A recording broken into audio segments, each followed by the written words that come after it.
오늘 본문은 다윗이 지은 죄로 인한 하나님의 심판이 나단의 예언을 통해 선포된 대로 이루어지는 내용을 담고 있습니다. 다윗이 밧세바를 취하고 우리아를 죽인 후에 하나님께서 나단 선지자를 통해서 다윗에게 경고했습니다. 그 내용이 12장 10절에서 12절에 기록되어 있는데 우리 앞으로 넘어가서 사무엘하 12장 10절에서 12절 같이 봉독해 봅니다. 시작. 이제 내가 나를 업신 여기고 햇사람 우리아의 아내를 빼앗아 내 아내로 삼았은즉 칼이 내 집에서 영원토록 떠나지 아니하리라 하셨고 여호와께서 또 이와 같이 이르시기를 보라 내가 너와 내 집에 재앙을 일으키고 내가 내 눈 앞에서 내 아내를 빼앗아 내 이웃들에게 주리니 그 사람들이 내 아내들과 더불어 백주에 동침하리라. 너는 은밀히 행하였으나 나는 온 이스라엘 앞에서 백주의 이 일을 행하리라 하셨나이다 하니. 하나님은 다윗이 하나님을 업신 여기고 우리아의 아내 밧세바를 빼앗아 자신의 아내로 삼은 것에 대해서 심판으로 그의 집에서 칼이 영원토록 떠나지 않을 것이며 하나님의 재앙이 다윗과 그의 집에 일어날 것이다 라고 말씀하셨습니다. 뿐만 아니라 하나님은 그의 아내를 빼앗아 다윗의 이웃들에게 주어 사람들이 그 아내들과 더불어 백주, 다시 말하면 낮에 동침할 것이다 라고 말합니다. 이것은 다윗은 밧세바를 은밀히 취했습니다. 우리아를 은밀히 죽였습니다. 그런데 그 다윗의 죄에 대한 심판은 은밀히 이루어지는 게 아니라 백주대낮에 모두가 보는 그 가운데 하나님이 행할 것이다 라고 말씀하신 것입니다. 하나님이 나단을 통해서 말씀하신 대로 다윗의 집안에 재앙이 시작됐는데 그 시작이 오늘 본문의 내용입니다. 본문에 나오는 인물은 다윗의 아들 암논입니다. 그는 다윗의 장자로서 혈통적으로 왕위를 계승받을 수 있는 가장 유력한 자였습니다. 그런데 암논은요, 왕위를 계승받을 자라고 하기에는 너무나도 악한 자였습니다. 하나님이 통치하는 이스라엘을 다스릴 수 있는 왕의 자격이 없었다라는 거예요. 그에게는 이복 동생인 압살롬의 누이 다말이 있었는데 오늘 본문 1절은 암논이 아름다운 누이 다말을 사랑했다라고 기록하고 있습니다. 다말이 암논에게 아름다워 보였다는 것은 다윗이 밧세바가 목욕하는 그 모습을 보고 그녀를 아름답게 여긴 것과 매우 비슷합니다. 여인을 아름답게 여겼다. 다윗이 밧세바를 아름답게 여겼다. 암논이 다말을 아름답게 여겼다. 이 평행 구조는 무엇을 의미할까요? 다윗이 밧세바를 아름답게 여겨서 그녀를 취하고 죄를 지은 것처럼 암논이 다말을 아름답게 여겼다. 이것은 선한 의도가 아니거든요. 그러면 암논은 이 다말을 아름답게 보는 것으로 말미암아 그의 아버지 다윗과 같이 죄를 짓기 시작했다라는 것을 성경이 말하고 있는 겁니다. 그러니까 밧세바의 아름다움, 다말의 아름다움, 이 아름다움은 정말 여인으로서 갖고 있는 그 아름다움 그 자체를 의미하는 것이 아니라 여인에 대한 음탕한 마음을 가졌기 때문에 그 여인을 아름답게 여겼다라고 성경이 말하고 있습니다. 그래서 이 아름다움은 다윗 그리고 암논의 죄의 시작을 의미합니다. 암논은 다말이 자신의 이복 동생임에도 불구하고 그녀에게 사랑의 감정을 갖게 됩니다. 그래서 1절, 2절을 이렇게 기록합니다. 같이 봉독합니다. 시작. 그 후에 이 일이 있으니라. 다윗의 아들 압살롬에게 아름다운 누이가 있으니 이름은 다말이라. 다윗의 다른 아들 암논이 그를 사랑하나 그는 처녀이므로 어찌할 수 없는 줄을 알고 암논이 그의 누이 다말 때문에 우라로 말미암아 병이 되니라. 아멘. 암논은 다말을 사랑했지만 그녀가 처녀였기 때문에 어찌할 수 없었습니다. 암논이 어쩔 수 없었다는 것은 당시 율법과 제도 때문입니다. 다말이 처녀였다는 것은 단순한 신분 표시가 아닙니다. 당시의 처녀는 하나님의 율법 아래 보호받는 존재를 의미하고 있습니다. 고대 이스라엘에서 처녀는 단순히 결혼하지 않는 어떤 독신을 의미하는 것이 아니라 아버지의 보호 아래 있는 결혼 전의 딸을 의미합니다. 그러면 이 처녀를 취하기 위해서 누구의 허락이 필요할까요? 아버지의 허락이 필요합니다. 왜냐하면 그 아버지의 보호 아래 있었기 때문에. 그러면 다말은 누구의 보호 아래 있을까요? 다윗의 보호 아래 있는 겁니다. 그러면 만약에 이 암논이 다말을 합법적으로 취하기 위해서 누구의 허락이 필요했었냐면 다윗의 허락이 필요했던 겁니다. 근데 이건 불가능합니다. 왜요? 한 형제잖아요. 엄마는 다를지 모르지만 아버지가 같았기 때문에 암논은 내가 아버지에게 이야기해도 아버지는 다말을 자신에게 주지 않을 것을 알고 있었습니다. 왜냐하면 율법은 근친혼을 금했기 때문입니다. 신명기 22장에 따르면 약혼하지 않은 처녀를 강간하면 배상과 혼인 의무가 따르고 약혼한 처녀를 범하면 사형을 집행했습니다. 그래서 암논이 아무리 왕자라고 해도 율법을 무시하는 일은 그에게 정치적, 종교적 위기를 초래할 수 있는 상황이었습니다. 다말은 공주로서 왕실 질서에 있었습니다. 그러니까 다말을 함부로 취할 수 없었던 거예요. 왜냐하면 율법 아래 있었고 왕실의 질서 속에 있었고 당시 사회의 모든 제도 속에 있었기 때문에 암논은 다말을 함부로 취할 수 없었습니다. 즉 성경은 다말 주변에 하나님의 법적 도덕적 울타리가 있었고 그 울타리가 다말을 보호하고 있었다라고 지금 당시 시대적 상황을 말씀하고 있습니다. 암논은 다말을 사랑했지만 자신이 다말을 취하는 것에 첫 번째 근친혼을 금하는 율법을 어기는 행위였기 때문에 시도할 수 없었고 둘째 왕실의 법도를 어기는 행위였기 때문에 이걸 어기면서까지 다말을 취하는 건 그에게 굉장히 큰 부담이었을 겁니다. 그래서 그녀를 사랑했지만 어쩔 수 없는 상황 때문에 말하면 화병이 난 거예요. 원하지만 할 수 없으니까 화병이 난 겁니다. 그래서 오늘 본문은 그가 우라로 말미암아 병을 얻게 되었다라고 이야기합니다. 이 암논의 화병은요, 그의 죄의 시작점이 됩니다. 그러니까 발화점이 된다라는 거예요. 여기서 우리는 죄의 속성을 알 수 있습니다. 죄는요, 행동 이전에 그 마음의 엄청난 집착과 왜곡으로부터 시작이 됩니다. 마음의 욕망을 품었을 때 그 욕망이 잘못된 것을 알면서도 끊어내지 않으면 그 욕망은 끊임없이 우리들의 상상 속에서 죄로 발전하게 됩니다. 그러면 이 마음으로 품은 것, 생각으로 품은 모든 것들이 행동으로 옮겨지면서 우리는 결국 죄를 짓게 되는 거예요.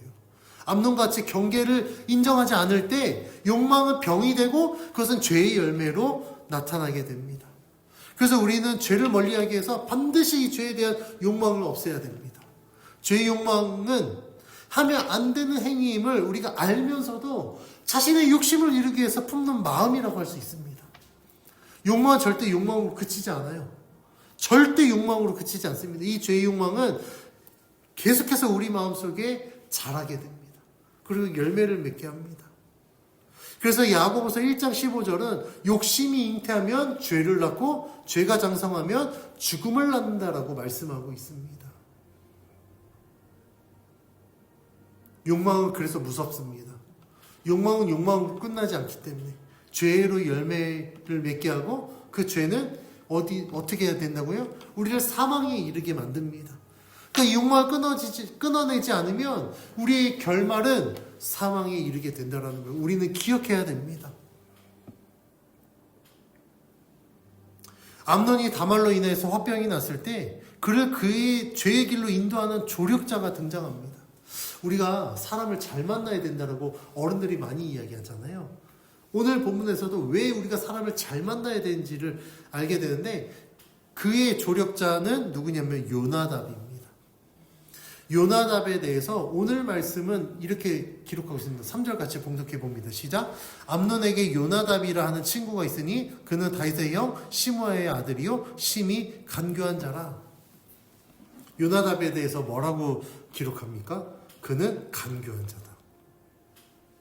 그러면 그가 암논의 조력자로서 암논을 도와줍니다. 어떻게요? 선한 길로 도와주는 게 아니라 악한 길로 도와준다라고 성경이 지금 미리 말하고 있는 거예요. 요나답은 다윗의 형 시므아의 아들인데 심히 간교한 자다라고 기록하면서 그가 암논을 만나서 암논에게 조언을 하는데 그 조언의 내용이 기가 찹니다. 우리 4절 5절 같이 봉독해 볼까요? 시작. 그가 암논에게 이르되 왕자여 당신은 어찌하여 나날이 이렇게 파리하여 가느냐 내게 말해주지 아니하겠느냐 하니 암논이 말하되 내가 아우 압살롬의 누이 다말을 사랑함이니라 하니라. 요나답이 그에게 이르되 침상에 누워 병든 채 하다가 내 아버지가 너를 보러 오거든 너는 그에게 말하기를 원하건대 내 누이 다말이 와서 내게 떡을 먹이되 내가 보는 데에서 떡을 차려 그의 손으로 먹여주게 하옵소서 하라 하니. 아멘. 요나답이 암논에게 아니 어찌하여 왕은 이렇게 나날이 파리하여 갑니까? 라고 물어보니까 암논이 자신의 속내를 요나답에게 이야기한 거예요. 내가 다말을 사랑한다. 이때 요나답이 정말 하나님을 두려워하는 사람이고 정말 하나님의 율법과 왕실의 법을 지키는 자였다고 한다면 암논에게 뭐라고 조언을 했을까요? 왕자요, 그것은 안 되는 일입니다.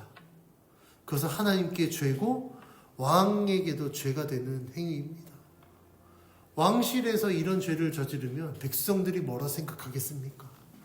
안 됩니다라고 조언을 했을 겁니다. 그런데 오늘 우리가 방금 봉독한 것처럼 요나답은요 그렇게 말하지 않아요. 계략을 꾸밉니다. 5절에 기록된 대로 요나답은 암논에게 침상에 누워 병든 채 하다가 다윗이 왕자를 보러 왔을 때 다말이 와서 나를 위해 떡을 차려 그의 손으로 직접 먹여주면 내 병이 낫겠습니다 라고 이야기하라고 조언을 합니다. 요나답의 계략은요 암논의 병을 낫게 하기 위한 것이 아니라 오히려 그의 욕망을 죄로 발전시키는 아주 잘못된 조언이었습니다. 이 암논과 요나단의 관계를 통해서 우리는 만남이 얼마나 중요한지 알게 됩니다. 암논이 욕망에 사로잡혔을 때 잘못된 선택을 하려고 할 때 그 주변에 정말 믿음의 사람, 신실한 사람, 지혜로운 자가 있었다고 한다면 그 욕망을 누르게 만들었을 겁니다. 그건 죄입니다. 분명하게 이야기하고 그 욕망을 없앨 수 있도록 도와줬을 겁니다. 이 욕망을 어떻게 없앨 수 있을까? 하나님 앞에 기도해야 됩니다. 하나님의 지혜를 구해야 됩니다. 그러면 하나님은 그 욕망을 없애고 하나님의 평강으로 우리를 붙들어 주셔서 그것보다 더 큰 은혜를 경험하게 하실 것입니다. 라고 조언하고 함께 기도하고 함께 하나님의 법을 따랐을 겁니다.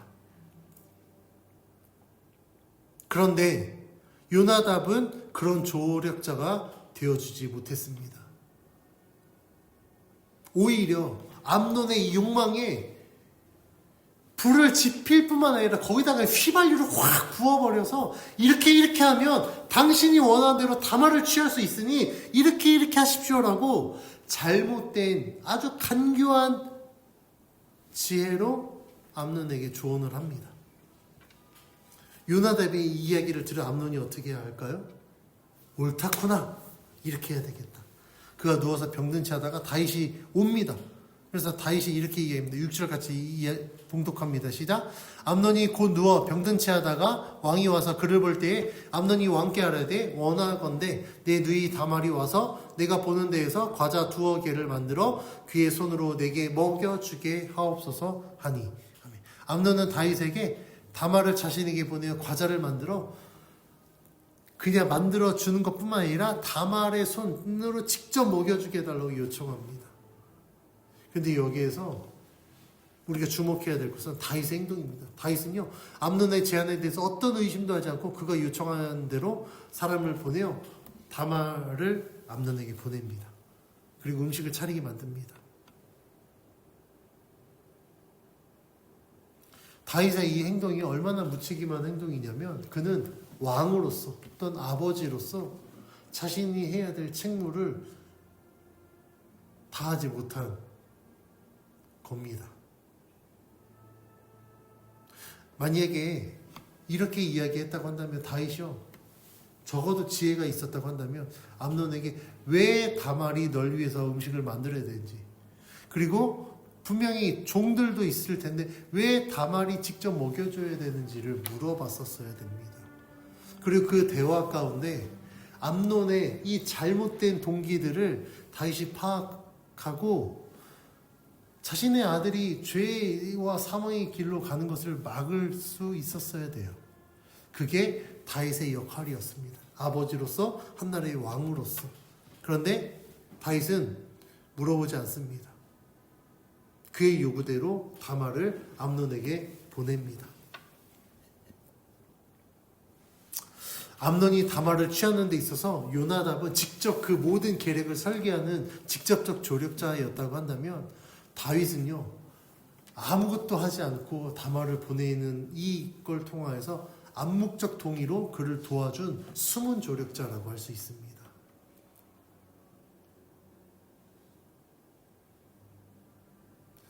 이와 같이 죄는요 이렇게 무서워요.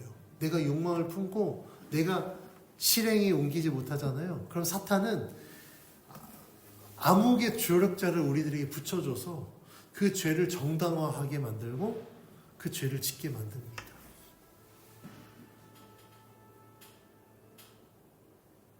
그래서 우리는 죄를 내 스스로 혼자 멀리하는 거 어렵습니다. 이미 그 욕망이 내 안에 계속 머물고 있다면 나는 그 욕망을 뿌리칠 수 없는 자인 거예요. 그럼 이 욕망을 어떻게 이겨낼 수 있을까요? 그때 선한 조력자가 필요한 겁니다. 믿음의 동역자, 기도의 중보자가 필요한 거예요. 그래서 우리는 늘 만남의 복을 위해서 기도해야 됩니다. 하나님, 내가 잘못된 선택을 할 때 하나님 지혜로운 조력자가 나의 잘못된 선택을 바로잡아 줄 수 있도록 하나님 나를 긍휼히 여겨주십시오. 불쌍히 여겨주십시오. 내가 기도할 수 없을 때 날 위해서 충고할 수 있는 정말 기도의 조력자를 붙여주셔서 함께 기도함으로 이 모든 욕망을, 죄를 이겨낼 수 있게 해달라고 우리는 기도해야 됩니다. 그래야만 우리는 이 죄의 욕망을 이겨낼 수 있고 하나님의 자녀로서 살아갈 수 있습니다. 그런데 오늘 암논에게는 이 숨은 조력자 다윗과 직접적인 조력자 요나단이 그를 도와줌으로 말미암아 죄를 짓게 됩니다. 암논의 요구대로 다윗이 다말을 암논에게 보냈을 때 다말은 아무것도 모르는 상태예요. 아버지가 가니까 오빠가 저렇게 아파서 오빠를 위해서 음식을 만들려고 하니 다말은 얼마나 순수한 마음으로 음식을 만들었겠습니까? 음식을 정성껏 만듭니다. 암논이 보는 가운데 과자를 구워서 그에게 주지만 암논은 먹기를 거절해요. 그리고 이렇게 요구합니다. 우리 9절에서 11절 같이 봉독합니다. 시작. 그 냄비를 가져다가 그 앞에 쏟아 놓아도 암논이 먹기를 거절하고 암논이 이르되 모든 사람을 내게서 나가게 하라 하니 다 그를 떠나 나가니라. 암논이 다말에게 이르되 음식물을 가지고 침실로 들어오라. 내가 내 손에서 먹으리라 하니 다말이 자기가 만든 과자를 가지고 침실에 들어가 그의 오라버니 암논에게 이르러 그에게 먹이려고 가까이 가지고 갈 때에 암논이 그를 붙잡고 그에게 이르되 나의 누이야 와서 나와 동침하자 하는지라. 아멘. 암논이 먹기를 거절하죠. 그리고 어떻게 하냐면 모든 사람을 내보냅니다. 왜요? 악한 동기가 있기 때문이에요. 모든 사람을 내보냅니다. 그리고 다말을 불러요. 너가 나에게 이것을 먹여주면 안 되겠니? 다말은 지금 모르잖아요. 암논이 얼마나 흑심을 품고 지금 자신을 불러들였는지 모르니까 요구한 대로 과자를 가지고 침실에 들어갑니다. 그때 암논이 본색을 드러내요. 다말을 붙잡고 자신과 동침하자고 요구합니다. 암논은 다말을 향한 자신의 잘못된 욕구를 다말을 향한 사랑으로 포장합니다. 그래서 그녀와 동침하려고 합니다. 이 암논의 요구는요 분명한 죄였습니다. 왜냐하면 율법은 분명히 근친상간을 금하고 있거든요. 그런데 암논과 다말은 동침할 수 있는 관계가 아니에요. 왜냐하면 이복 형제였으니까. 그런데 이 암논은 브레이크 없는 자동차와 같이 이제 조력도 받았겠다. 그대로 지금 되겠다. 다말이 지금 내 앞에 있겠다. 아무도 없겠다. 다말을 취하려고 합니다. 다말은 그제서야 암논의 본심을 알게 돼요. 그래서 이 상황 가운데 다말은 굉장히 차분하게 지혜롭게 이 상황을 모면하려고 이렇게 제안합니다. 우리 12절 13절 같이 봉독합니다. 시작. 그가 그에게 대답하되 아니라 내 오라버니여 나를 욕되게 하지 말라. 이런 일은 이스라엘에서 마땅히 행하지 못할 것이니 이 어리석은 일을 행하지 말라. 내가 이 수치를 지니고 어디로 가겠느냐. 너도 이스라엘에서 어리석은 자 중에 하나가 되리라. 이제 청하건대 왕께 말하라. 그가 나를 내게 주기를 거절하지 아니하시리라 하되. 다말은 암논에게 자신을 욕되게 하지 말라고 요구합니다. 그 이유는 이런 일은 이스라엘에서 마땅히 행하지 못할 죄이기 때문입니다. 어리석은 일을 하지 말라라고 요구합니다. 그러면서 자신이 수치를 지니고 내가 어디로 가겠으며 당신도 이 일을 하면 당신도 어리석은 자가 될 것인데 차라리 왕에게 말하여서 합법적으로 나를 데리고 가라라고 이야기를 합니다. 다말이 말한 것에서 우리가 기억해야 될 건 이스라엘에서 마땅히 이 일을 행하지 못할 것이다. 왕실뿐만 아니라 일반 백성도 행하지 않는 일을 하지 말라라고 이야기해요. 이것은 어리석은 행동이다라고 이야기를 합니다. 다말이 이렇게 이야기한 건 차라리 왕에게 말해서 나를 데리고 가라. 왕에게 말한다고 진짜 이루어질까요? 불가능한 일이겠죠? 왜냐면 율법에도 어긋나고 왕실법도에도 어긋나고 그럼에도 불구하고 다말이 이 불가능한 제안을 한 이유가 무엇일까? 암논을 진정시키면서 대화를 통해서 시간을 벌기 위한 방편으로 이야기하지 않았을까 싶습니다. 그런데 암논은 다말의 이야기를 듣지 않아요. 자신의 욕망대로 행합니다. 그래서 14절에 기록된 것처럼 힘으로 다말을 제압하여 억지로 그와 동침합니다.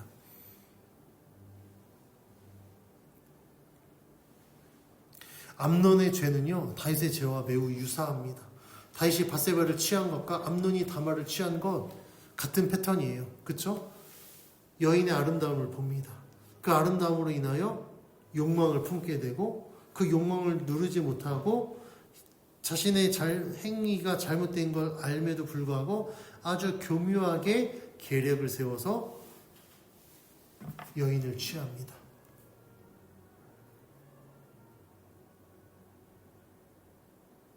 이 둘의 죄를 짓는 패턴이 매우 비슷합니다. 그런데 차이점은 무엇이냐면 다윗의 죄는요 우리아와 밧세바의 가정을 파괴했지만 암논의 죄는요 다윗 왕가를 파괴하는 죄였습니다. 다윗과 암논의 죄를 통해서 성경이 우리들에게 말씀하신 건 무엇이냐면 죄는 개인의 사건으로 끝나는 것이 아니라 반드시 공동체와 다음 세대까지 영향을 미친다라는 거예요. 특히 영향력을 가진 죄일수록 그 영향은 더 크다라는 겁니다. 암논이 왕자가 아니었고 개인이었다고 한다면 그냥 한 가정만 파괴됐을지 몰라요. 그런데 암논이 왕자이기 때문에 그의 죄는요 왕가뿐만 아니라 왕가가 파괴된다라는 건 이스라엘 국가가 파괴되는 것을 의미합니다. 이런 측면에서 봤을 때 우리가 그리스도인으로서 우리가 죄를 짓는다고 한다면 세상이 우리를 평가할 때 세상 사람들이 죄를 짓는 것보다 더 엄격한 잣대로 우리를 평가할 겁니다. 믿지 않는 자의 죄도 분명히 비난의 대상이 되어야 됩니다. 그런데 그리스도인의 죄는요 그보다 더 큰 비난의 대상이 돼요. 왜냐하면 우리는 하나님의 진리를 따른다라고 이야기하잖아요. 하나님의 선한 것을 이룬다라고 우리는 이야기하잖아요. 그런데 우리가 죄를 짓는 것이 이게 과연 하나님의 선한 것을 따르는 것이냐 의문을 품기 때문입니다. 그리스도인이 죄를 지으면 하나님의 선한 영향력이 세상 가운데 증거될 수 없습니다. 하나님의 진리가 선포될 수도 없습니다. 그래서 예수 믿는 우리들은요 늘 죄를 멀리 해야 됩니다. 왜냐하면 우리들의 선한 영향력이 세상 가운데 증거되려면 우리는 죄를 멀리할 수밖에 없기 때문이에요. 그리고 하나님이 거룩하신데 그 거룩하신 하나님과 내가 함께하기 위해선 우리의 더럽고 추악한 이 죄는 없어야 됩니다. 우리 안에 죄가 있으면 하나님은 우리와 함께 하실 수 없어요. 우리 안에 머물 수 없습니다. 그래서 우리는 늘 매일의 삶 속에서 이 죄와 우리는 싸워야 됩니다. 우리의 힘으로 죄를 이길 수 있을까요? 못 이깁니다. 그러면 어떻게 해야 될까? 그래서 우리는 성령의 도우심을 구해야 됩니다. 성령을 의지해야 됩니다. 성령께서 우리와 함께 해주실 때 죄의 욕망이 들어오는 것을 차단할 겁니다. 혹여라도 우리가 그 욕망을 우리가 취한다고 할지라도 그 욕망이 더 이상 자라지 못하도록 죄의 싹을 끊어버리실 겁니다. 성령의 도우심으로 우리가 죄를 멀리하고 우리는 매일매일 하나님과 동행하는 삶을 살아야 돼요. 그래야만 우리가 그리스도인으로서 복음의 능력을 증거할 수 있습니다. 하나님의 그 은혜를 흘려보낼 수 있어요. 세상 가운데, 깨어진 이 세상 가운데 우리는 하나님의 자녀로서, 하나님 나라의 백성으로서 복음의 진리를 세워갈 수 있습니다. 그래서 오늘 본문은 우리들에게 이 죄가 우리의 삶과 가정에 어떤 영향을 미치는지를 말씀하고 있습니다. 하나님께서는 다윗의 죄를 용서하셨지만 그 죄의 결과로 그의 집안은 하나님의 징계를 받게 됩니다. 하나님은 나단 선지자를 통해서 분명히 다윗에게 이야기했습니다. 그 칼이 너희 가문에 될 것이고 그리고 너희 아내는 너희 이웃들이 취하여 대낮에 취할 것이다 라고 말씀하셨습니다. 그래서 우리는 분명히 기억해야 됩니다. 우리가 죄를 지으면 그 죄에 대한 하나님의 심판은 반드시 이루어진다는 걸 우리는 기억해야 됩니다. 다윗이 지은 죄의 씨앗은요, 그의 가문 안에 뿌리를 내렸습니다. 그 씨앗은 암논을 통해서 열매로 나타납니다. 암논이 다말의 그 아름다움을 보고 욕망을 품습니다. 근데 그 욕망은요, 집착이 되었고, 집착은 요나답이라는 아주 간교한 조력자를 통해 죄의 계획으로 발전했습니다.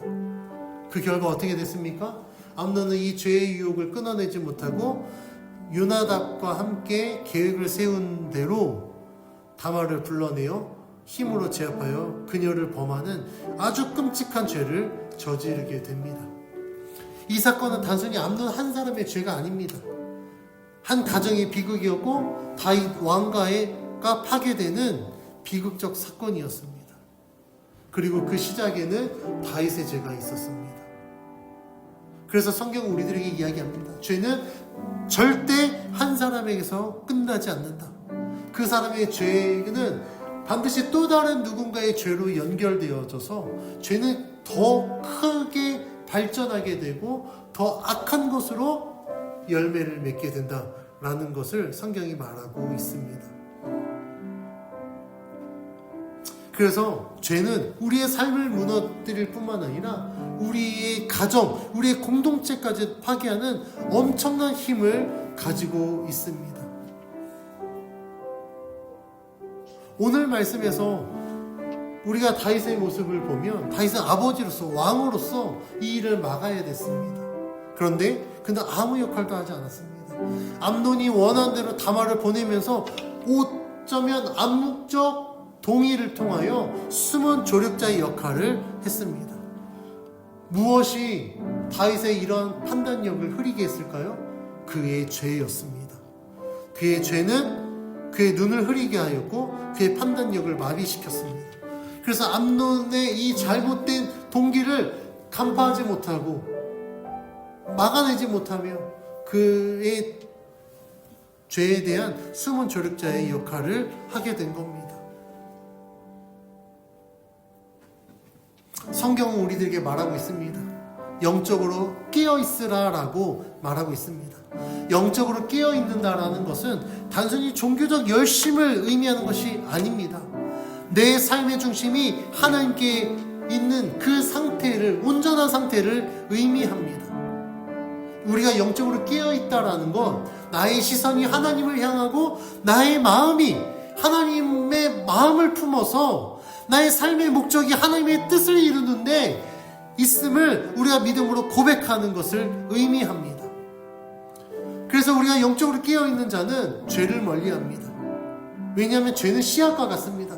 그 씨앗이 우리 마음속에 들어오면 처음에는 아주 작지만 그것이 뿌리를 내리고 싹을 피웠을 때 우리의 삶을 무너뜨리며 심지어 우리를 사망의 길로 인도할 정도로 엄청난 영향력을 갖고 있습니다. 죄는 욕망으로 시작합니다. 그 욕망이 우리 가운데 자리 잡으면 그 욕망은 우리들에게 엄청난 생각으로 우리를 붙들고 결국에 그 욕망과 생각으로 멈추지 못하고 행동으로 옮기게 만듭니다. 이 행동으로 지은 죄는 우리를 사망의 길로 인도합니다. 그래서 예수 그리스도를 믿는 우리는 죄를 멀리해야 됩니다. 영적으로 깨어 있어야 됩니다. 나 혼자서 이 죄를 멀리할 수 없습니다. 성령의 도우심이 필요합니다. 성령이 함께 해주셔야만 우리는 그 모든 죄를 멀리할 수 있고 믿음으로 승리할 수 있습니다. 이러한 삶을 보여주신 분이 바로 예수 그리스도입니다. 예수님은 이 땅에 오셔서 모든 죄의 유혹을 이겨내셨고 하나님의 뜻을 이루신 완전한 인간의 모습을 보여주셨습니다. 그래서 우리는 주님을 본받아 하나님의 뜻을 따르며 말씀에 순종하고 죄의 길이 아닌 진리의 길 위에 서서 하나님의 뜻을 이루는 온전한 그리스도인이 되어야 됩니다. 그 일을 위해서 하나님이 우리를 불러주셨고 우리를 하나님의 자녀 삼아주셨기에 오늘 우리가 이 말씀을 통해서 우리는 암논과 같이 죄를 품지 않고 그러니까 요나단과 같이 간교함으로 죄의 길로 인도하는 자가 아니라 하나님의 선한 것을 품고 죄의 길에서 벗어날 수 있는 조력자의 역할을 감당하는 온전한 그리스도인이 되어야 되겠다라고 결단하는 저와 여러분이 되길 주의 이름으로 축원합니다.